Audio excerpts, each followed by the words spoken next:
A very warm welcome, Sergio, to Perth Dialogues. Thank you, Newmore. I appreciate it. You are the very first, I think, the one of the guests who has come back again, and that's how I much respect your views and your knowledge in so many areas in planning and transportation and housing. Thank you.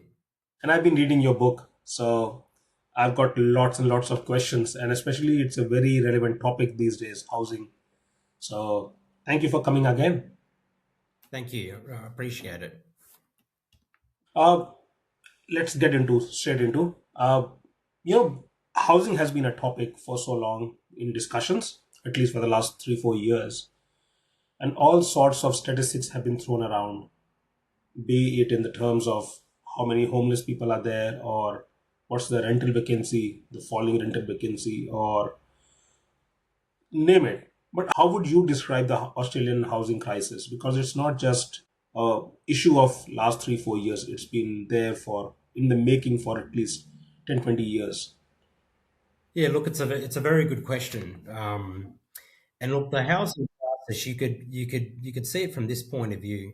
I think it's around 50 years in the making, and the reason why it spans that long is that there were decisions made, policy decisions, structural changes to the Australian economy, changes that were made that commenced 50 years ago, which have come back, I guess, since the 2000s and have started to impact housing. So it's about a series of decisions that were made from the 70s, 80s, and 90s that have come home, I guess, to roost in the 2000s. So that's why I believe it's 50 years in the making. Do you want to expand more?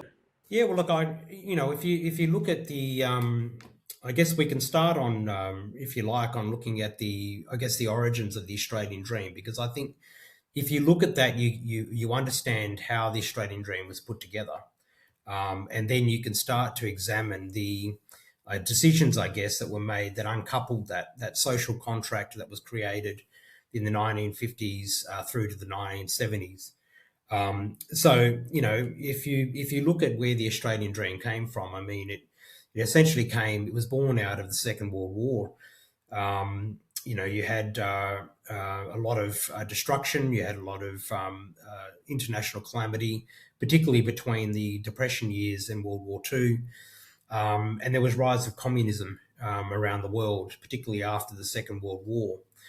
And as you know, the Robert Menzies, who founded the Liberal Party in the 1940s, he saw it. He saw home ownership and creating the Australian dream and creating the middle class as a bulwark to communism. So when he came to power, his election campaign was pretty simple: end austerity following the war, create jobs for middle class Australians, so well paying for workers, and to allow people, the average person, to own a piece of Australia, to own a home. And he wanted to expand the middle class to become the dominant class in Australian society. So we had a very, very stable period. Australia had an economy that was diversified. It was good from I guess, a resilience perspective. It was good from a social contract perspective, and it was very, very good from a national security perspective, because Australia was very much reliant on itself. So it was a very, very special period, and that's where the Australian dream came from. That's where the fair go society came from. But if we want to jump into what started to unravel all that, when we talk about the 50 years, a lot of people think, how's it 50 years? Well, you have to start looking at what has caused housing to spiral out of control terms of a cost. And it's two principal areas. One is what has caused wages to flatline, because that's part of housing affordability, is the fact that the average person, their wages have flatlined or they haven't increased in accordance with productivity. And the other aspect is what's caused housing to increase in price so rapidly. We've also seen the rise of the labour pool. In the 1950s and 60s, mainly men worked because Women were looking after children, but as we saw with the sexual revolution in the 70s, women started to take a greater role in society, and fair enough too, to earn their own way in life and start to work more so in the labour market. That's great for equality, I believe, but it does put pressure on wages because it means as a business owner, you now have men to choose from and you have women to choose from in terms of employing for the same job. So we've got to now look at what's caused housing to spiral out of control. Now, there's a lot of factors. During the 1980s, in fact, for a very long time, we've had negative gearing. So people say, oh, negative gearing is the problem. Negative gearing tax law isn't the problem itself. In isolation, it's not the problem. We've had negative gearing since the Great Depression and before. Couple that with tax cuts to particularly the wealthy part of Australia. That gives more money into the hands of people that are likely to invest. You start to see an explosion of investment. And in my latest book, Requiem for the Australian Dream, it covers that from between 2000 and 2023, that just over 40% of all houses built during the great property boom of that period were investment properties. Now, the reason why I've raised that is because you now have this competition between investors and owner occupiers. The other thing, there's many other factors that have contributed to rising house prices. Now, you've got planning laws and immigration. If you look at statistics that go back to the 1980s, Australia had a fairly healthy population growth that was manageable under existing planning systems and building laws and practices. We had ample infrastructure investment. The planning laws were a right fit for that level of pressure on the economy, that they could turn around planning approvals within reasonable timeframes to allow the private sector mainly to invest and government to invest in housing and in land supply. But that all changed from 2000 onwards. If you look at the graphs, there's literally a paradigm shift in population growth from 2000 onwards. You really see it starts to jump to 350, 400,000 people a year, and then it starts to go higher to even 500,000 people a year.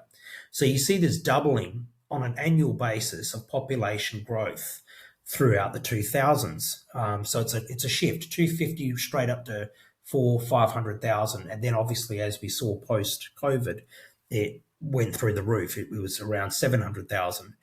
So the existing planning systems can't cope with that level of demand, because you've got doubling of immigration growth into the country. And that's resulting in blockages with infrastructure delivery and with land supply. So, and we've seen that across the country. We've also had quantitative easing, where interest rates were brought down to very, very minimal amounts. We haven't seen that in our history. Now, that's fueled a property boom. But then, of course, we had COVID, and COVID is an eye-opener. What happened in COVID is that it exposed the fact that we don't make anything here in Australia anymore, and we're reliant on overseas trade to bring manufacturing items into Australia. Now, we still make a lot of stuff that goes into home building, but it's not as much as it used to be, which means material prices, when COVID hit, went through the roof, partly because of labour costs, partly, and that spilled into costs for materials. So cost of steel went up, cost of tiles went up, cabinets that came from China, that went up in price. So all that glass went up in price. So all that's gone up in price. And that's because we don't make things here anymore. We're reliant on foreign trade. So COVID exposed that. Also, people, particularly in Western Australia, a lot of building trades going to the mining industry because they're getting paid more. So you had a reduction in the number of people in the building trades. You had high costs for materials because a lot of it's coming from overseas, and those supply chains have been disrupted. So that's resulted in a massive increase in the cost of building. And the cost of building is, in my opinion, is the real Achilles heel of the housing crisis that we've currently got. It's literally doubled in the last 5 years. So we start to see major problems as a result of COVID, and that inflation that has occurred because a lot of governments around the world, including Australia, have pumped a lot of money into the economy, which has created inflation. And now we've got very high building costs in Australia. So I think, there are other factors which contribute to the housing crisis. I think certainly planning and building laws have become far more complex since the 2000s as well. There's been a lot more layers of issues that builders have to deal with in order to get a house approved.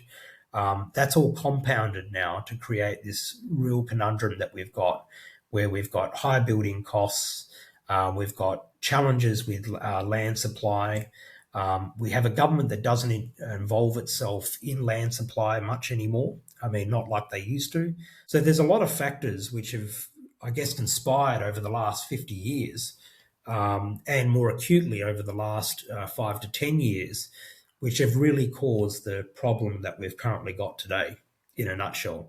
So that's a real nutshell, Nirmal. There's other factors, but that's a real nutshell of the problems we have today with housing, and the fact that now it's out of reach for a lot of Australians.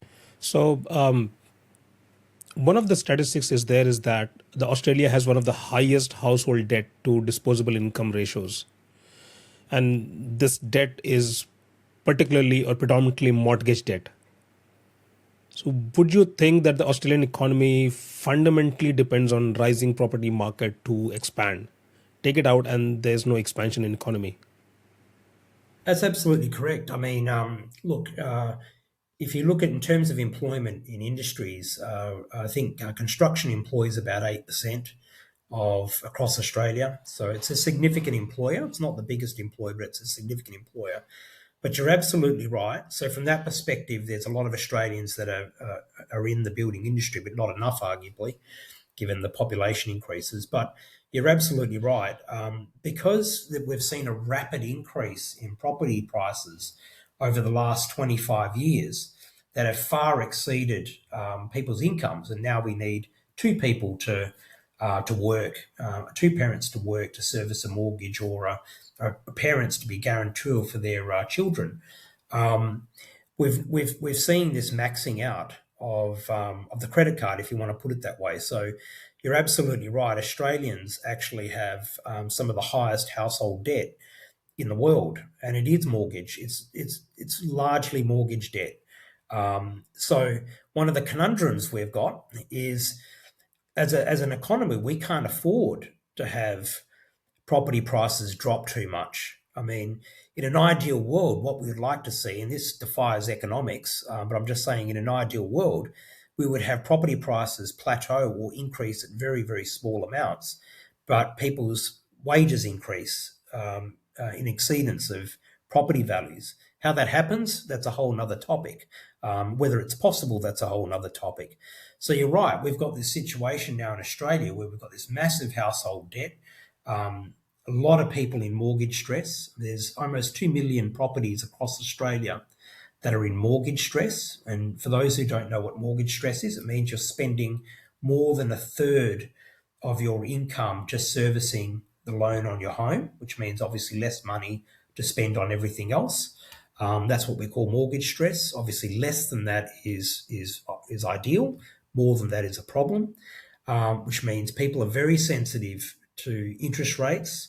They're very sensitive to job market. There's a lot of people out there now as a result of this accumulation of debt that, if they lose their job and they're out of work for 3-4 months, they could be in a lot of trouble because they don't have the savings to back them up and protect them for prolonged periods of time of being out of work. And if you're out of work, you can't service your mortgage. Because you're heavily in debt, it won't take too long for the bank to call in the loan.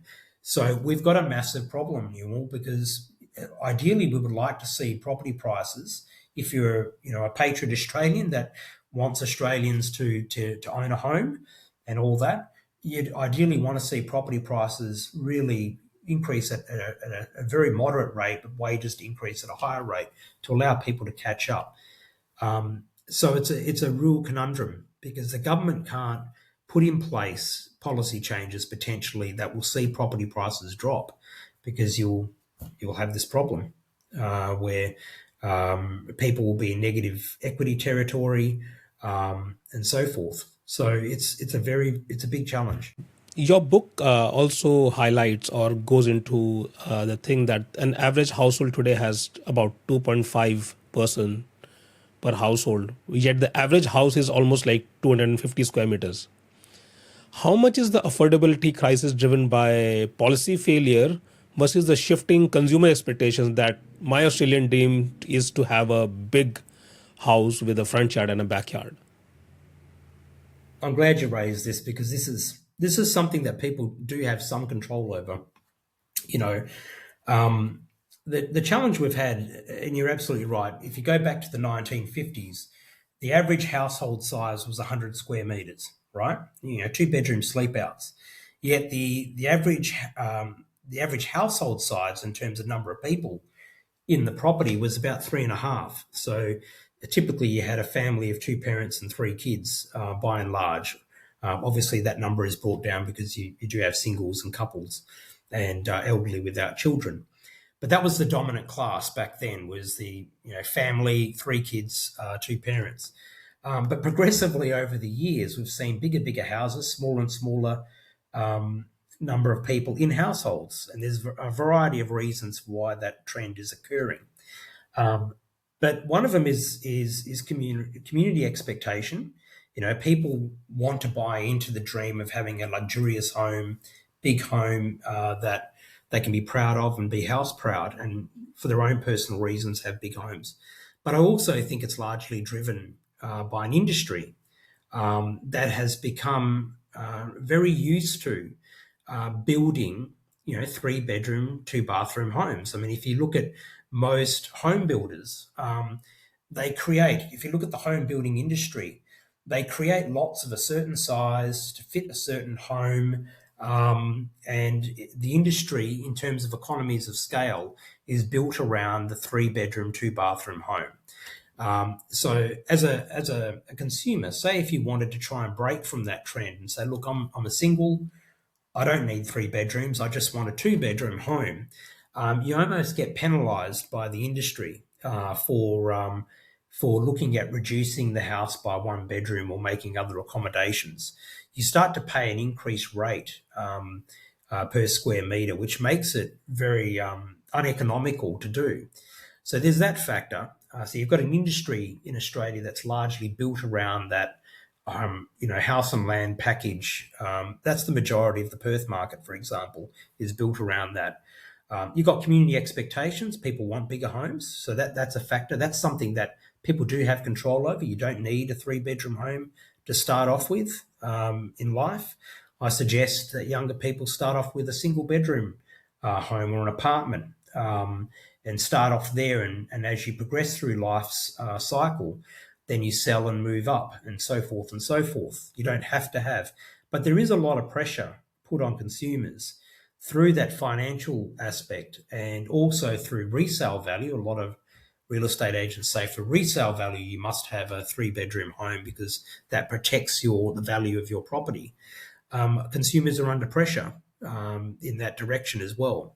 So it's an interesting dynamic. It's a combination of the industry is sized to build houses like that. You've got a sales industry which encourages it. And you do have people that want to have big homes. And that's the thing that people do have control over is don't buy into the need to have a 3-bedroom home. Go for something smaller. And if enough people start asking for that, then you'll see the industry change, potentially. Government plays a role in that, Neil. I mean, we've always talked about the missing middle in across Australia over the last 10 or so years, and creating planning laws and zoning changes that allow and facilitate smaller, more compact housing. And we're starting to see that with apartments, the small apartment developments and the masonettes, the 4-packs, the 6-packs. We're starting to see that happen. But unfortunately, as I mentioned before, the cost of construction has killed that that innovation because the cost of building those apartments now, even the smaller apartment developments, is astronomical. But for a brief while there, it was an option before COVID. When I was an estate developer working for Development WA, we did masonettes. We provided masonettes in some of our estates, and they sold very well. They were very affordable. Now it's a different story. So the missing middle is part of that discussion, but it comes back to building costs.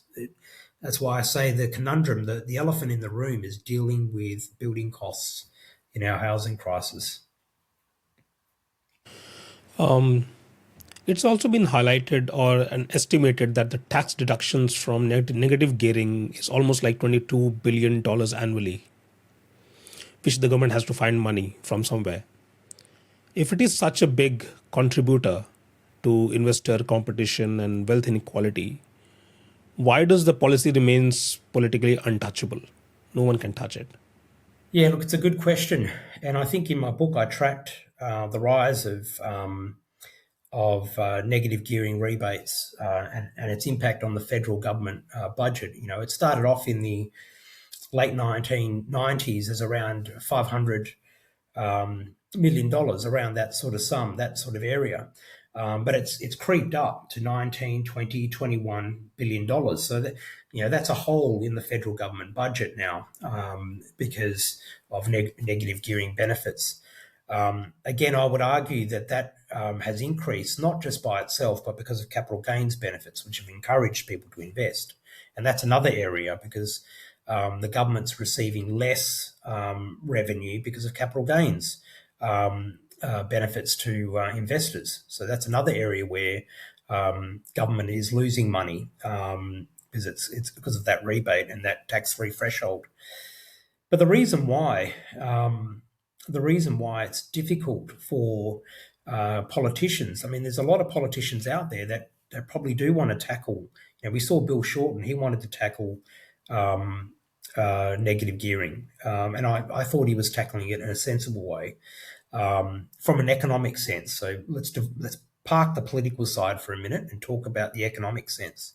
To me, Bill Shorten's plan of limiting negative gearing to new builds is good because it encourages more supply of housing. Because if you're an investment, you build a new home for rent, you can claim the negative gearing benefits, and that's encouraging more to be built. So that's not affecting supply, but cutting it off for where investors are buying existing homes is good for owner-occupiers because it means that investors aren't competing with owner-occupiers for existing homes.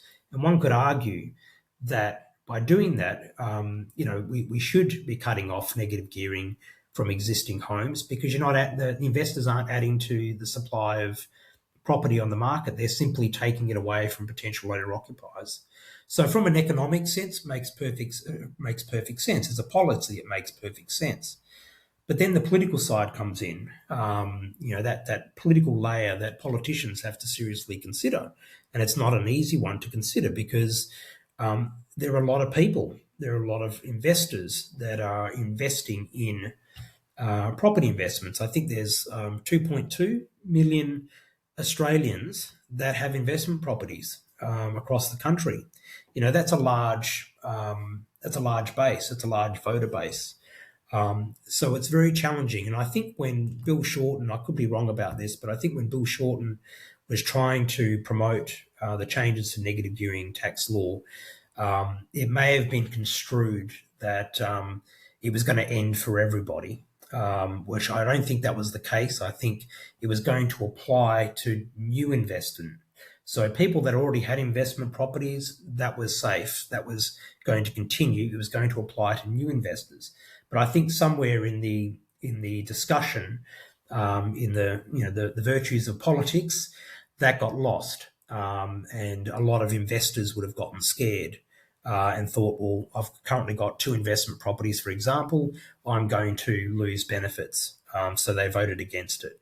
But it is a political issue because there's a lot of people that have investment properties, and if they think like that, they're immediately going to say no. I don't want to see negative gearing tax law changes. Personally, I think there should be more changes to capital gains rather than negative gearing, but that's another discussion. The number of investment property owners is almost around 3 million, and the number of people who are renting is almost around 3 million. It's an equal number, almost. How come all the state governments, and this is a state government issue, so they have been getting into more and more regulations and more reforms towards the renters, which is basically putting more uh, overheads and over costs to the investors, and that's why you need more negative gearing to balance that. How come the government get into more towards the renters, but then say we are not touching negative gearing or capital gains? Yeah, well, it's like bracket creep, in income. Politicians can't tackle the broader issue of negative gearing. Okay, so they can't make fundamental changes to that, like the one I just suggested that Bill Shorten was proposing to do, because it creates a political situation, and Bill Shorten paid for it. I mean, he was on track to win that election, and that was one of the reasons, not the only reason, but that was one of the reasons why he lost that election.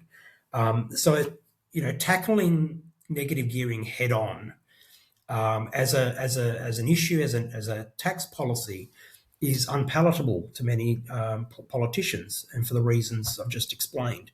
So what do? The next best thing you can do is start to chip away at the benefits that landowners get. You start to take away items that you can deduct. And that's been happening over the last few years, is that selected items that landowners can deduct through negative gearing has been taken away, slowly, little bits and pieces over time. So that's more palatable to do from a political perspective. That starts to peel back a little bit of the benefits of negative gearing, but it doesn't tackle the whole issue where you confront the media and you confront the population. So it's an incremental change. So I think that's why they're doing that, is just chipping away at some of the benefits to reduce the debt burden to government as a result. We also have to remember, Neil, that and it's in my book, is who owns all these properties.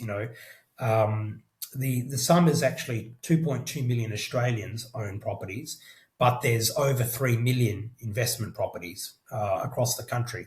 So that means there are people that own 2 properties, 3 properties, 4 properties. Majority own 1 property. About 70% of investors own 1 property, and then so forth for the other 30%.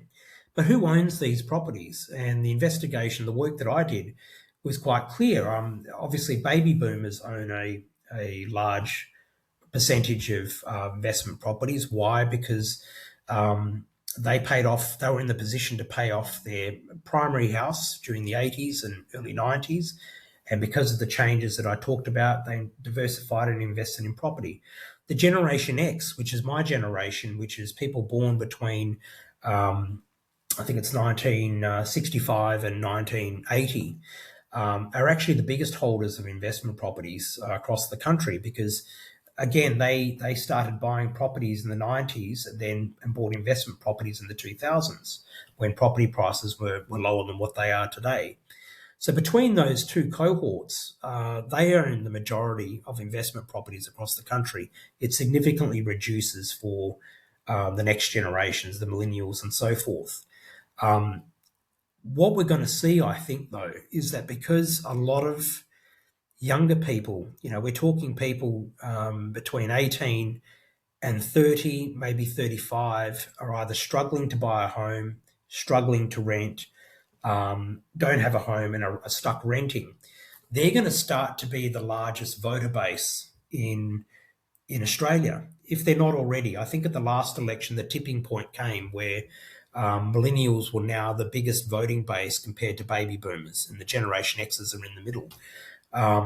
So I think what you're going to see is, because that proportion of population is shut out of the property market, you're going to start seeing some changes. It's going to be more palatable for politicians to start changing these tax laws because their largest voter base are the ones that are just benefiting from the current system. Now, one of the your proposal is to build around 40,000 homes every year for the next so many years. There's another statistic that almost 2,500 builders companies collapsed. How are we going to build all those homes when the construction companies are actually collapsing? How do we bridge that gap?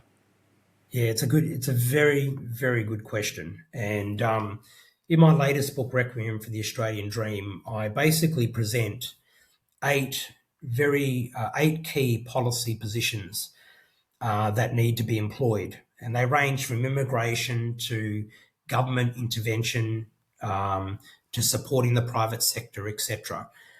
It's a wide spectrum, and the key is you can't employ one aspect of it.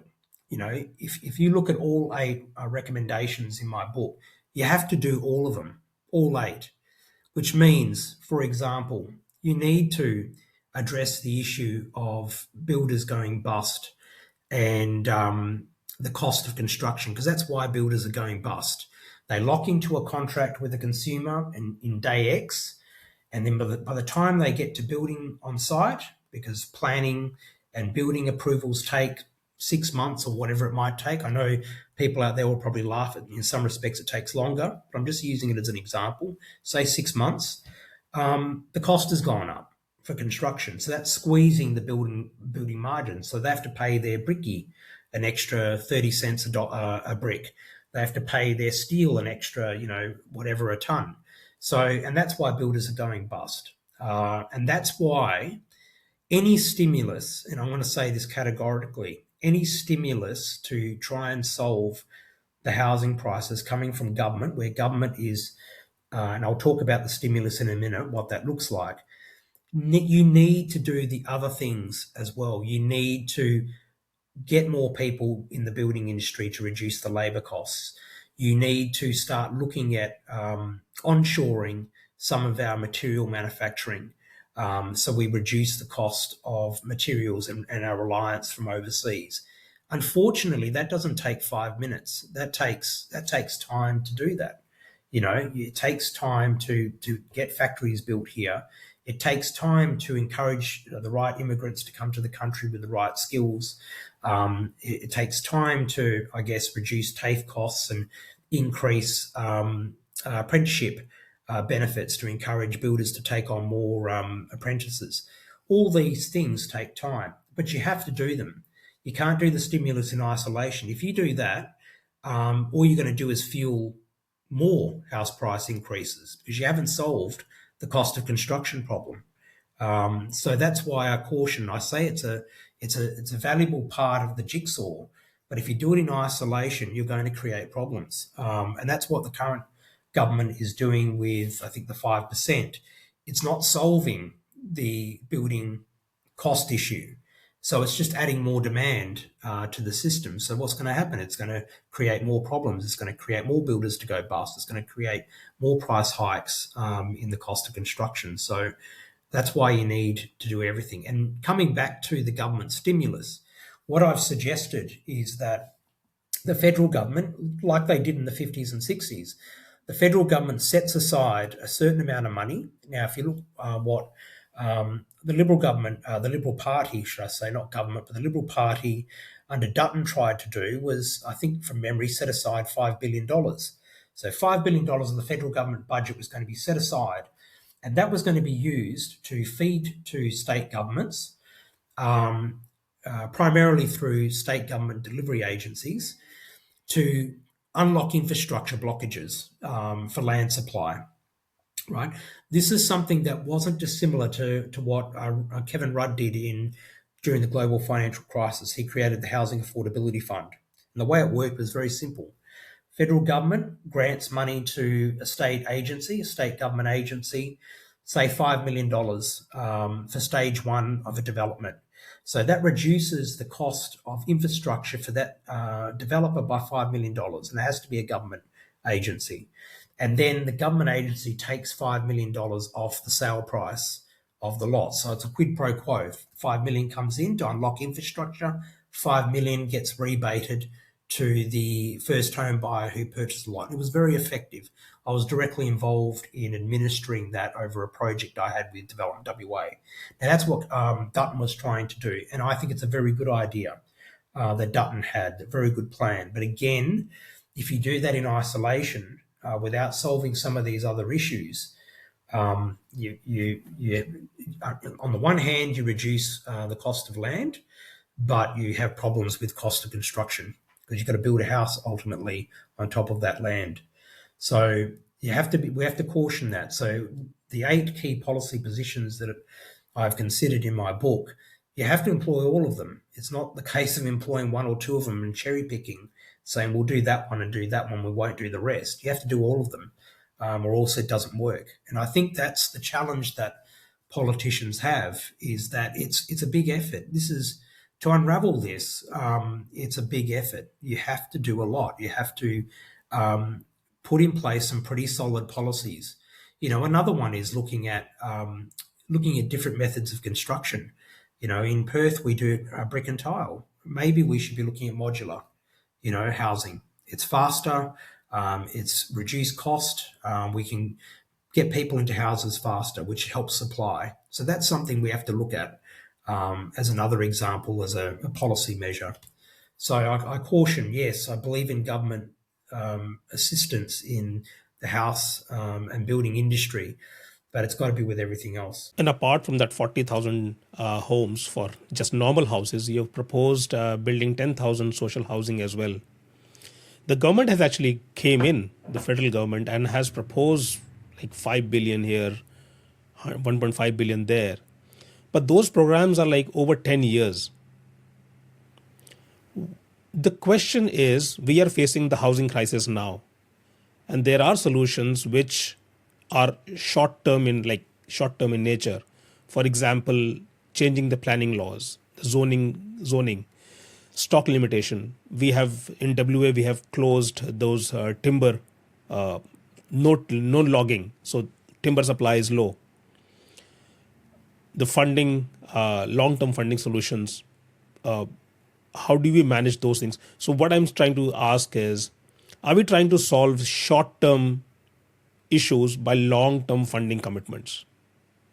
Yeah, look, it's a good question, because we have acute issues now, right? I mean, across the country, we've got 135,000 homeless people across the country. It's increased from about 65, 70 since 2000, so we've seen an increase.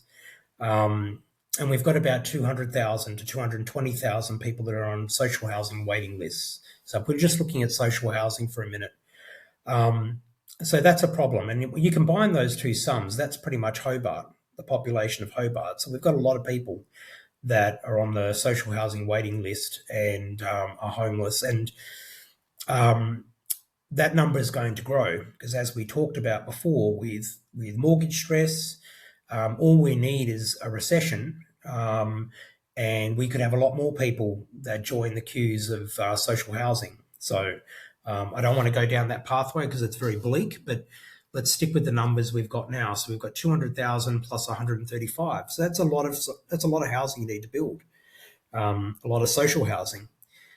Now, there are short-term things that you can do to relieve the pressure off that.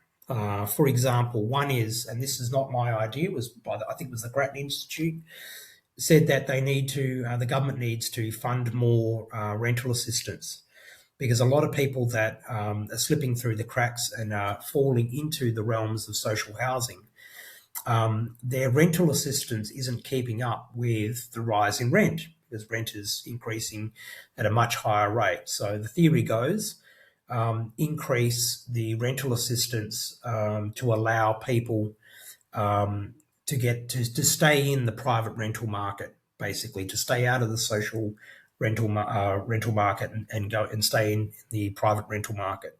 We still have the problem of not enough houses being built, by the way, and there's not enough rental properties on the market. That's another issue we've got to address.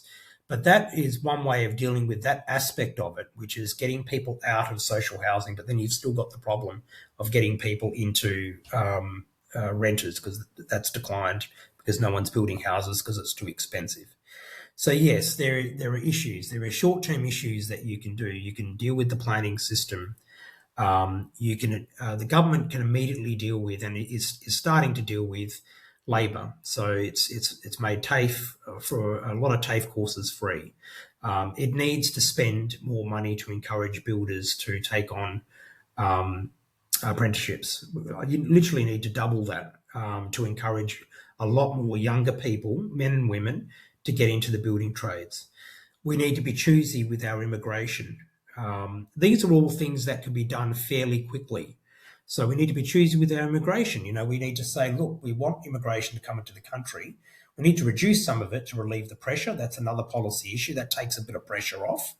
But we need to be choosy with who we bring into the country. And it's not a racial thing. It's just purely numbers and skills, and say, look, we need to have more people that come from the building industry, and we need to find a way to stop them coming into the country, being in the building industry for a year, and then going off to the mining industry where they get paid a lot more. So we have to create incentives around, and restrictions, to make sure they stay in the building industry. And that can be done. And I've got solutions for that in the book. That can be done.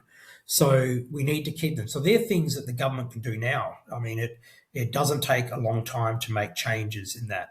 Solving the other issues, like encouraging greater supply of building materials in Australia, that's a longer term solution. That's going to take more time, unfortunately. You can't just build factories overnight. The government can provide grants, cheap land, tax breaks, and stuff like that. All that could be employed, but it's still going to take time for the factory to expand, or a new factory to be built. That takes a year, 2 years potentially. Okay.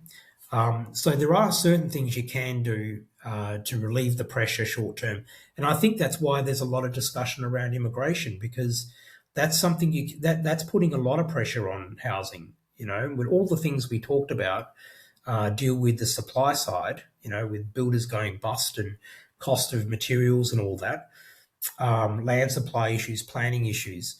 That's all supply stuff. The immigration is the demand side. So you need to reduce that, just in numbers, to take the pressure off, to allow some of these ideas that we've talked about today to catch up and actually be put in place. Ratcheting up immigration numbers to keep the economy in positive GDP territory, because it looks good from a political perspective, is costly in other areas, and housing is obviously one of them. So that's why I think there's a lot of talk around immigration, because that's something that does have control over and can change relatively quickly. I mean, again, that's not changed in a day, but it can be changed in months. You can start changing that around. So they're things that the government can do immediately. Immigration, dealing with the right building trades coming into the country, dealing with incentivising people into the building trades. That can all be done fairly quickly, and implement, and the other items implemented over the next 2 years. You talked about migration, and migration is actually a very big topic, because without migration, we were actually in per capita recession for 3 or 4 quarters. The migration is keeping Australia running, or GDP up, so that the politicians can go and say, see, my GDP is good, or my economy is good. There has been talk that the government can limit the migration to the actual numbers of houses being completed. So I have the capacity to have the migrants come in, and they have, because we don't want people to come in but no houses to live. So it's a very bad situation. Especially in Canada, I've heard that the girls who migrate to Canada for studying purposes, they have got into all sorts of not good areas to just survive, even prostitution. I've heard that thing. So we don't want to go there. Is it a good idea that federal government limits the migration numbers to the actual number of houses being completed? Well, look, on the surface, that sounds sound, right? I mean, you're only building a certain number of houses. whether they be for owner occupiers or investors, because you need the renters for the people that are coming into the country. Most of them rent first before they buy. That sounds sound in theory. I mean, it seems to work. Immigration, though, is a little bit more complicated because we allow immigration for many reasons. We allow immigration because we've got skill shortages across many different industries, not just building industry, but many other industries. So um, that needs to be looked at in greater detail, is what I'm trying to say, because I don't think it's as easy as just limiting the number of people to the number of houses being built, because you might actually damage other parts of the economy because you might not be allowing the right immigrants to deal with that shortage or the shortage in that industry. But I think the message is pretty clear that there needs to be a reduction in immigration. I think anyone who's on board with this issue, and not just the issue with housing, but other infrastructure shortages, relating to health and roads and all sorts of other infrastructure, education, we need to take a breather to allow infrastructure to catch up. I don't have the magic number on what that would be, but I certainly think a reduction in immigration, at least temporarily, and what I mean by temporarily is over the next few years, couple of years, is needed. The magic number, I'm not too sure. It sounds sound just to limit it to the number of housing. That will deal with the housing issue, but it might affect other parts of the economy. And I think we need to take a little bit more of a deeper dive into the implications of making those limitations before you make them. We talked about the short term solutions that can be there. There's a 2025 Housing Industry Association report, which alarmingly or brought out those statistics that starting from Perth, the cost of government taxes, regulatory costs, and charges is almost like 36%, goes up to almost 50% in Sydney. What it means is that if I take a loan, 50% of my cost is government charges and these things. So if I take a 30-year loan, for 15 years, I'm just paying government charges. And add the interest, which doubles the cost, that component is more than my house value. So do you think that rolling back these government taxes and charges is the fastest way to make housing affordable? Yeah, look, it's an interesting question because obviously, tax on the building industry or tax on stamp duty and so forth obviously adds to the cost. I mean, that's we all understand that. The question is, though, is you have to look at it from two perspectives. One is that government relies on that revenue. Stamp duty is a significant revenue that state governments rely on in their budgets. So, yes, it's sound to consider reducing stamp duty. And I think what they've been doing by reducing stamp duty for first home buyers, I would argue that they should reduce stamp duty for, in certain circumstances, for downsizers to encourage them to get out of homes and into smaller homes. I would encourage that.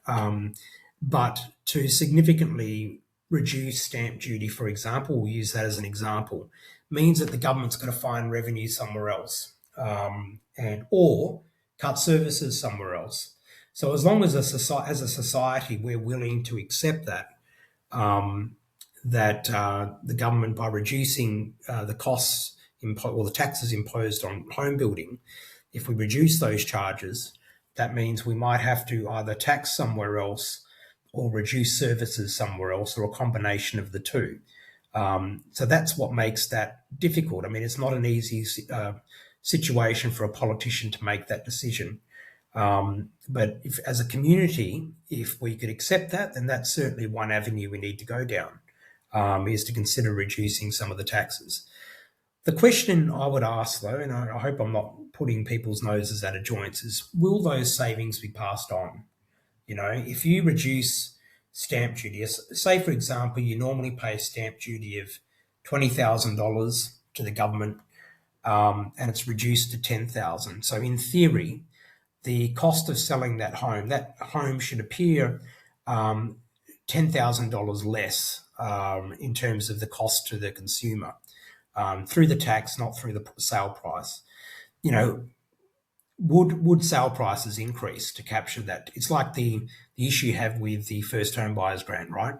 You know, as soon as someone finds out you've got a first home buyers grant, the cost of building goes up all of a sudden to capture the benefit that's given to the consumer. Could something like that happen if stamp duty is reduced, which wipes out the benefit? So all you do is wipe out the benefit of the stamp duty, and the government's left with less tax. That's something that we need to seriously consider, because then we're in the worst situation, because the consumer still pays the same amount for the price for a home at the end of the day, and the government receives as less tax and more money goes to the building industry. Now, I know that sounds cynical, but it's a possibility. So I think we have to be very careful. But yes, to answer your question, you're right. I mean, taxes are high. If they are to reduce, then we have to seriously consider how government raises revenue elsewhere or reduces benefits and services elsewhere. And we have to seriously consider whether or not those benefits would be passed on to the consumer, because then we're potentially in a worse situation where the consumer pays the same amount of money and the government collects less revenue. And all you're seeing is value, money shift from government, people to the private sector. So we just need to be careful with that. In your book, I also saw this interesting statistics, which is basically saying that there are 270 vacant foreign owned properties that can be taxed for funding social housing. How do we balance the need for attracting foreign investment while also the government trying to tax those houses or vacant property? Yeah, it's a good question. Look, in the research I did in my latest book, across Australia, and this is anyone can get this information. It's from the Australian Bureau of Statistics. Just over 660,000 residential properties across Australia are foreign owned. Okay. Now, I don't have the exact number, but a lot of those properties remain vacant. I witnessed it when I was travelling to Melbourne a couple of years ago, where I was attending the unveiling of a development by Lendlease near Flinders Street train station. And to cut a long story short, I had a conversation with the agent, and I asked him, how many of these properties are actually being sold to Australians, owner occupiers. And it was only about 22% that were being sold. The other, 78% were to foreign investors. And these buildings were largely vacant. And foreign investors buy property for a lot of reasons. One, it's lifestyle. Two, they might have a relative that is studying here, so they want to give them a property to live in while they study here. Some of it's for parking money, getting money out of a country and investing in another country that's seen as a safe investment. But what I do know, and I don't know the exact figure, I hypothesized that 50% would be vacant. It's probably higher. But if you look at it, if 50% of properties that are foreign owned are largely vacant throughout the year, maybe they're occupied for 4 to 8 weeks a year, 2 months, for example, that's a huge opportunity cost for the Australian economy and the residential market, because it means that there's this massive number of properties that are sitting vacant. They're not being lived in by the owner-occupiers, and they're not being rented out to the market. Now, if you imagine it, if say 50% of the 660,000 properties across the country suddenly became rentable or put on the market for rent, you'd solve your rental crisis right there. That's 330,000 properties across the country. That would, of course, we're adjusting for different markets, but generally speaking, 330,000 properties coming on the market as rentals full time takes a lot of pressure off your rental crisis. That actually pushes up the average vacancy from, in Perth, it's like 1% now at the moment, potentially puts it up to 3%, which is a healthy percentage. And if that happens in Sydney, Melbourne, and Brisbane and all that, that relieves a lot of pressure. So that relieves a lot of pressure off the rental market. So I came up with the idea of, well, you can't do anything about people that already own foreign property here. They own it, they've got a right to own it, they've done it through legitimate means. Um, so we've got to find a way of encouraging them to rent their properties full time. And I suggested a tax. So if you have a property that's vacant for say longer than 2 months accumulatively, not consecutively, but accumulatively, then you pay a tax. And I don't know what that tax amount is, but you pay a tax to the Australian government.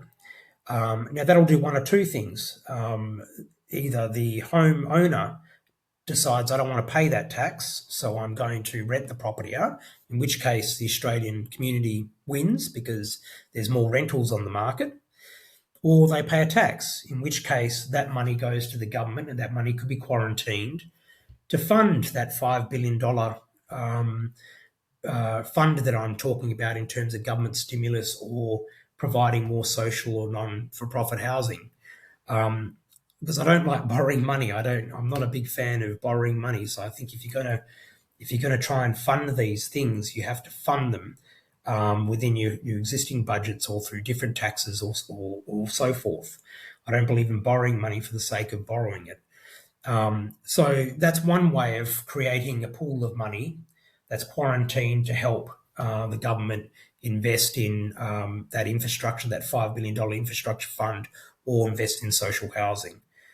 To me, it's a win-win. Either they provide more properties on the market for rental, or they pay the tax, and that money gets used to build new houses for Australians. So I know that sounds very simple, but it's a very doable proposition. And coming back to foreign investment, you've got to look at the reasons why people invest in Australia, and I think a lot of the reasons why they invest in Australia is because it's a very safe, stable country. It's a safe bet. So I think paying a tax or being forced to rent your property out in the market to spare yourself the tax might deter some investors, but it won't deter everybody. I think most people will say, you know what, I'd still rather invest in Australia and pay that tax, or I'd still rather invest in Australia and rent the property out and help the community out, because Australia is a safe investment, so is a safe country to invest in. So I don't think it's going to have a detrimental impact on foreign investment in the country. Now, some might argue that we shouldn't allow foreign investment at all.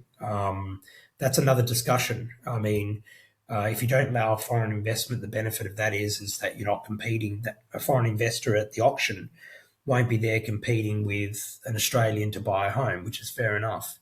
The downside is from the building industry is the building industry will say, well, a foreign investor cashed up, has money, will buy the first 20% or 30% of that apartment block, which means I can finance that apartment block, which means I can get it built and get that supply to the market.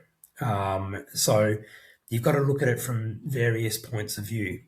So that's how I would deal with it. I would certainly look at a tax and through encouraging people to invest their properties, put their properties on the rental market. I am in that bucket of people or group of people who would say no foreign ownership of any land or building just straight away. But anyway, let's go from there. We talked about the cost of government regulations and government taxes and things. You talked about a very good model or the Adelaide model of planning and zoning and things and approvals. Do you want to talk about that? Yeah, look, I think there's a lot of things that can be done. I think in Australian cities, we have two broad models of development, right? So we have infill development, which is development of existing areas, and then we've got new subdivision in greenfield areas. They're the two general models of development, and then of course there's different housing typologies in that mix. But I'm very acute on the cost of financing the two models of development. Now, some studies that were done by Peter Newman, who's a Western Australian, and a number of other academics across Australia back in the 2000s, looked at the cost to government and consumer for financing new suburban development versus infill. Now, and the conclusion was that it's 3 times more costly to finance suburbia by government and by taxpayers than it is to fund infill development. And I'll explain why. So with infill development, you're developing existing properties. So they're already serviced. They already have a park down the road. They already have a hospital down the road. They already have a public transport route down the road. They've got community buildings. They've got schools, etc., etc. So all the infrastructure already exists in infill areas. So when you do infill development, when a new apartment block is built, for example, or a block of units, 3 or 4 units, it doesn't cost the government a lot of money or the people of Western Australia through taxes to allow that development to occur, okay? Because all the infrastructure is there. What the government might need to do is upgrade some of that infrastructure. So spend some money upgrading the sewer, spend some money upgrading the power. It may need to expand the school. It may need to expand the hospital. But you're not building it all from scratch. You're not building it all new. Now, when you do a new suburban development, you've got to build the sewer infrastructure, the power infrastructure, the telecommunications. A lot of that's paid by developer, but it's also subsidised by the taxpayer. So most developers, for example, they won't pay for the extension of the freeway. So when there's a new estate, and no offence to Nigel Satterley, I'm just going to use you as an example. I love your development. But if you look at Nigel Satterley's development, when he expands his development and the freeway needs to expand, generally speaking, his development doesn't pay for the large cost of expanding that freeway. That's paid for by taxpayers, by us, by everybody. Okay, so the government's got to extend the freeway. It's got to extend the public transport system. So it's got to create it all new and extend it. It's got to build new schools. It's got to eventually build a new hospital. It's got to build new fire stations. It's got to build new police stations. All this infrastructure isn't paid for by and large by the developer. Developer pays some costs through developer cost contributions, but a lot of what I've just said isn't paid for by the developer. So the consumer that buys the lot in Nigel Satterley's subdivision doesn't pay for all of those directly in the purchase of the land. Okay, it's paid for out of consolidated revenue obtained by taxes from things like stamp duty and other taxes, that corporate tax and so forth, that the government collects revenue on. Okay, and it's 3 times more costly to create that. So it stands to reason that governments should be focusing more on infill development, because it costs the government less money to finance infill development. Now, infill development is tricky because you're reliant on largely the private sector to deliver housing, because it's usually houses owned by private people. There are government lots and stuff like that, and the government can develop brownfield developments and add to the supply. But that's the challenge with infill development. So we should be incentivising through zoning laws, through government upgrading certain infrastructure. I'm a big advocate for light rail. As a developer previously, I know that developers love light rail because it's stable, it's excellent infrastructure, and it sells apartments. So if you have a light rail system and you build an apartment next to it, the apartments will sell because people will see that they've got very good, high-quality public transport supporting it. So the government should be incentivising infill development by building, for example, a light rail system, and by encouraging through infrastructure funds, investing in the upgrade of infrastructure in infill areas to try and encourage infill development, because it's ultimately better money spent than building whole new infrastructure that needs to be maintained, by the way, in new suburban locations. Now, of course, I'm not advocating that we cut off investment to suburban locations. We can't do that because then you've got other issues. But the government should certainly be incentivising infill development a lot more than what it currently is. And I think it needs to make some big decisions like investing in light rail and investing in upgrading infrastructure to encourage more infill development in infill areas, because ultimately it's cheaper for the government, and it's better for the consumer because you're closer to where you work. You've got better access to public transport, which reduces your cost of transport, which reduces your cost of running a household.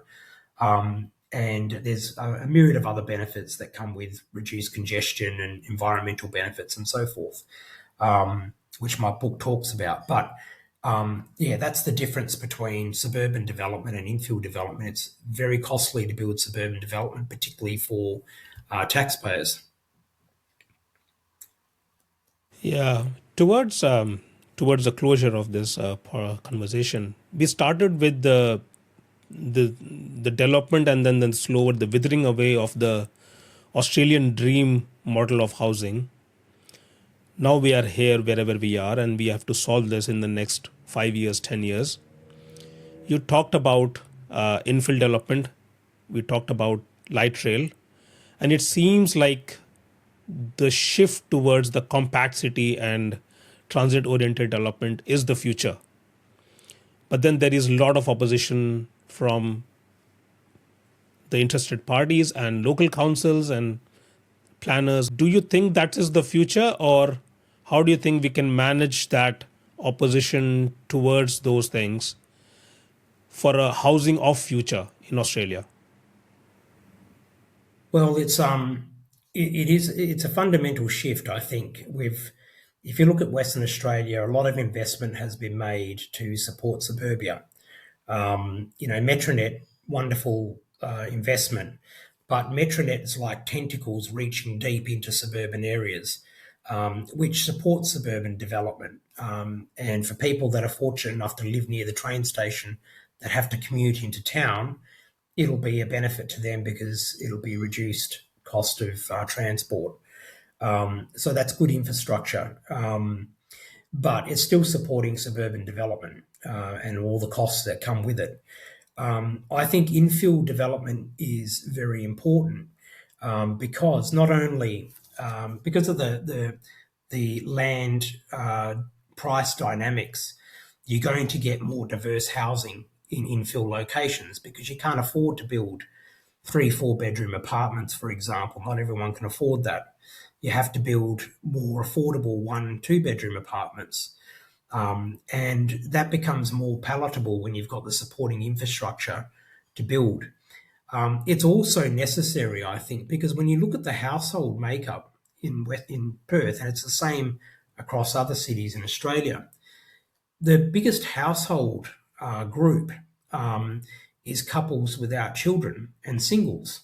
So over 50% of households in Perth have one or two people in the household, and that's made up of couples without children or singles or elderly, two people or one elderly with a deceased partner.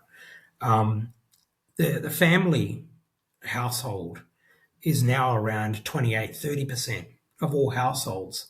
Yet, if you look at the housing mix in Perth, it's around 74-75% 3-4 bedroom homes. So we've got this mismatch between the demographic that's out there and the houses that they live in. So we need more housing diversity. We need more single 2-bedroom homes. And yes, you can achieve that in a suburban sense if we encourage it, encourage the building industry and through planning changes. But you can also achieve it in infill areas as well. And I think that's something we should certainly be pushing, is that dynamic. There's a lot of benefits of having infill development. Cost is not just the only one, where you reduce the overall cost to government and the taxpayer. There's a myriad of other benefits. It means You can walk to your place of work or catch a tram to your place of work, which reduces costs and improves health because you're walking more instead of driving your car. You've got more time to spend with your family or with your friends because you've only got a smaller commute to work rather than having to drive 50 minutes to work and 50 minutes back every day if you lived in the outer suburbs. There's all sorts of issues around congestion and economic productivity as a result of that. The lost hours, people driving around rather than doing something productive with their lives. So there's a lot of reasons why we should support infill development. It's not just dollars and cents. It's a lot of other reasons why we should support it. Part of it is because you can achieve infill development and you can achieve smaller housing units, which fits our population better. So I think we really do need to be, the government needs to be investing heavily in infrastructure that supports infill development. There's also, if you're a doomsdayer, I guess, think of national security. I mean, think of if there's challenges to oil and petroleum supply. Who are the ones that suffer the most in that? They're the people that live in the outer suburbs because they're the ones that are more reliant on driving every day to work. So they're going to be in trouble if there's spikes in petrol prices. And who holds all the mortgages? People that live in the outer suburbs. So people that live in the outer suburbs are hit with a double whammy. They've got higher mortgage costs through increased interest rates, and then potentially higher petroleum costs if we have challenges with petroleum supplies across the globe. And that was a study that was done by a group of Queensland academics. It was called the Vampire Index, which looked at who suffers the most when interest rates and petrol prices increase. And it's people that live in the outer suburbs because, I live 6 k's from the centre of town in Perth. If, for argument's sake, I couldn't afford to drive my car anymore or drive it less, I could walk down to the bus stop and take me straight into town in 20 minutes, 10 minutes. Or I could take the train at Glendalough train station. So I have options. But people that live in the outer suburbs that are further away don't have those options. So that's another reason why we should be focusing on supporting infill development, because there's an actual economic, national security and sustainability argument for supporting that as well. Right. Thank you. Thank you. Before we close, is there anything that you would like to share apart from what we have discussed? Yeah, look, I really do. What I want to sort of employ is that the housing issue is a complex matter. It's a complex matter because of the fact that it has been 50 years in the making, and there has been, and it's a cause of economic structural changes through to policy changes, through to existential changes that we've experienced over the last 20 years. So, if anyone out there believes that one policy matter is going to solve it all, they don't understand the issue, unfortunately. And that's why I strongly suggest that it takes a pool of solutions that need to be employed in the short term and the long term to resolve this issue. And that's not dissimilar for a lot of other issues. But the reason why I emphasise it is because housing is very, very important to our society. One of the things that my book looks at is the question: why is housing important? Why is home ownership important? And it comes back to those principles. I mean, one of the reasons why we have declining birth rates is because housing is too expensive. So if and declining birth rates creates a lot of challenges for our economy. Who's going to pay the taxes for the future if we've got declining birth rates?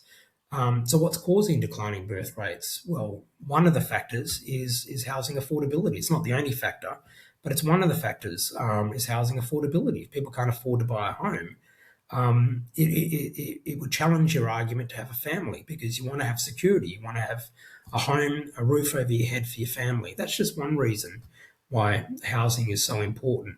Housing is important for so many other reasons. It allows for economic mobility between different groups and socioeconomic groups in society.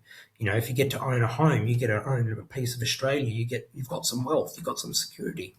So there's a lot of factors there. There's economic reasons why housing affordability is so important. If we want to attract really good talent to Australia, if housing is too unaffordable, um, and the circumstances are different in other countries, people might choose other countries.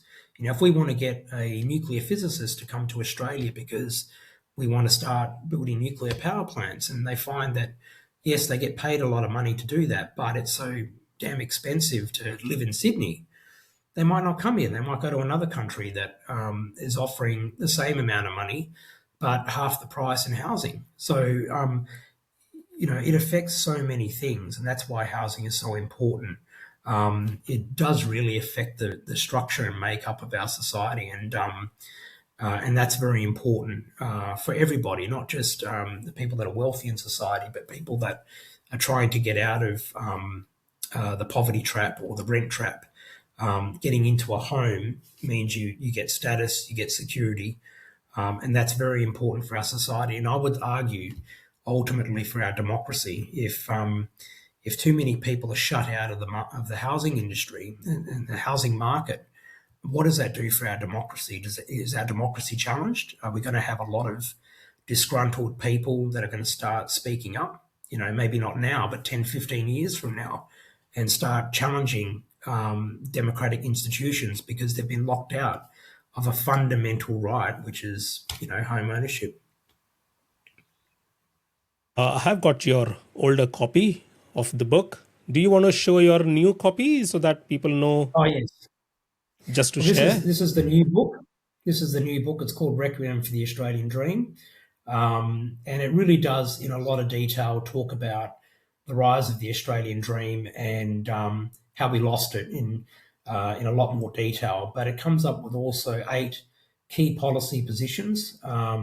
One of them relates to my first book because that's one policy position is looking at infill development and looking at planning. The other 7 initiatives are covered in the book. And I do stress that, and I'll say it again, that you have to employ all 8 to get the desired effect of getting people back into homes and trying to arrest this unaffordable housing crisis that we're currently in. Thank you for your time, Sergio. I would love to have you back and we discuss that rise and withering away of Australian Dream again in much more detail because it's very interesting. I've already read it, but it's so interesting to talk about it. So hopefully you'll join us soon. For sure. Look, thanks very much, Neil Moore, for the opportunity. And I hope what I said made some sense. I know there's opposing views, and I'm always open to opposing views because I'm the first to admit I don't have all the answers. But yeah, it's something that needs to be debated, but more so, action needs to be taken so we can try and wiggle ourselves out of this problem that we're in. All right. Thank you. Thanks, Serge. Thanks, Nimel. Take care.